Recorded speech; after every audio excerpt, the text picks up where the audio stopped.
안녕하십니까. 글로벌 모니터 안근모 편집장입니다. 국제금융시장의 최신 이슈를 시각적으로 한눈에 휙 둘러보는 휙 서비스입니다. 지난달 미국의 일자리 창출 숫자가 예상에 크게 못 미쳤습니다. 테이퍼링을 할 수 있겠나 의문이 들 정도였죠. 그러나 실상은 그 정반대였습니다.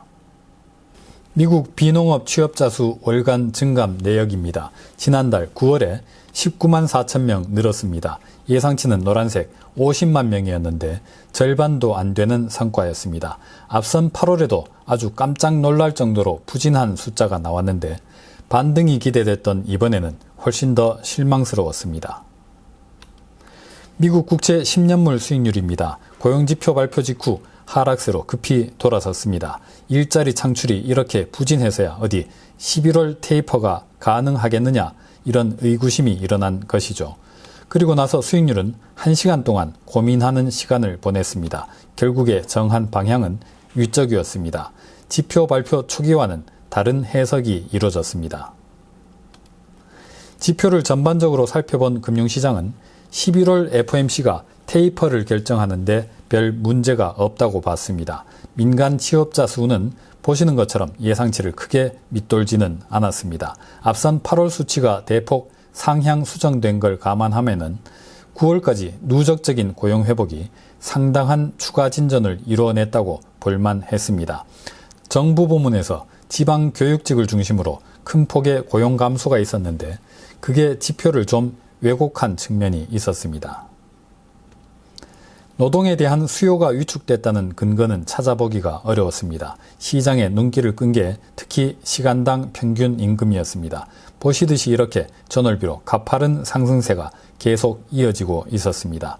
테이퍼를 미뤄야 할 정도로 노동 수요가 약해졌다면 임금이 이렇게 빠르게 올랐겠느냐 하는 아주 상식적인 의문을 가질 수 있었습니다. 또 한 가지 지표, 주당 평균 노동시간입니다. 보시듯이 지난달에 이렇게 다시 껑충 뛰어 올랐습니다. 일손 구하기가 어려우니까 사업장에서 기존 인력들에게 일을 더 많이 시키고 있는 겁니다. 그렇게 과거에 비해서 더 많은 시간을 일하는 추세가 계속 이어지고 있습니다. 노동력 수요에 비해서 공급이 부족하다는 또 하나의 증거입니다. 앞으로도 이런 초과 노동시간 상태를 지속할 수는 있는지 의문입니다. 가장 주목할 만한 지표는 실업률이었습니다. 9월 중 미국의 실업률은 4.8%, 전달에 비해 0.4%포인트 뚝 떨어졌습니다. 보통 때 같았으면 아주 반가운 소식이었을 겁니다. 조 바이든 미국 대통령이 그래서 자신의 치적이라고 자랑을 했습니다. 그러나 실상은 정반대였습니다. 실업률의 급락세는 적어도 이번 사례는 굉장히 걱정해야 할 현상이었습니다. 실업률은 미국 노동시장에 남아있는 여유 노동력입니다. 그 여유 노동력이 줄어드는 것은 반갑게도 노동력에 대한 수요가 강한 결과입니다. 하지만 지금처럼 빠른 속도로 실업률이 하락하는 것은 노동력의 공급이 부족한 탓이 큽니다. 보시듯이 미국의 경제활동 참가율이 팬데믹 이전에 비해서 대폭 낮아진 상태에서 개선되지 않고 있습니다. 지난 9월에는 심지어 노동력 공급이 줄어들기까지 했습니다. 버는 돈이 없는데 소비를 계속하면은 저금통이 바닥을 드러냅니다. 지금 미국 노동시장이 그런 상황입니다. 다시 미국 실업률을 보시겠습니다. 지난 9월 현재 미국의 실업률은 4.8%까지 떨어졌습니다. FOMC 위원들은 실업률이 3.5% 내지 4.5% 정도 되면은 완전 고용 상태인 걸로 보고 있습니다. 9월 실업률이 그런 완전 고용 추정 범위에 바짝 근접한 것입니다. 완전 고용 상태냐 아니냐 하는 것은 굉장히 중요합니다. 미국 FOMC는 금리 인상 개시 결정을 위한 전제 조건으로 3가지를 제시해 놓고 있습니다.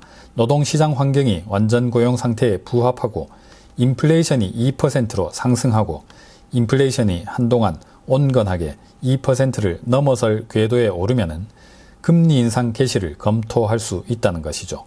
그런데 지금 2번과 3번 조건은 이미 달성하고도 넘치는 상태입니다. 완전 고용은 여유 노동력이 사실상 소진된 상태를 뜻합니다. 이 지점에서 실업률이 더 떨어지면은 임금과 물가 인플레이션이 뛰게 됩니다. 그런 점에서 지난달의 시간당 임금 급등세는 주목할 만했습니다. 다만 이 임금 오름세가 반드시 인플레이션을 의미하는 건 아닐 수도 있습니다.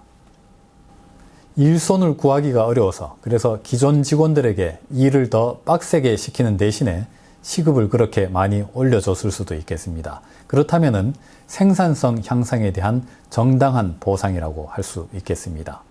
오늘은 여기서 마치겠습니다. 감사합니다.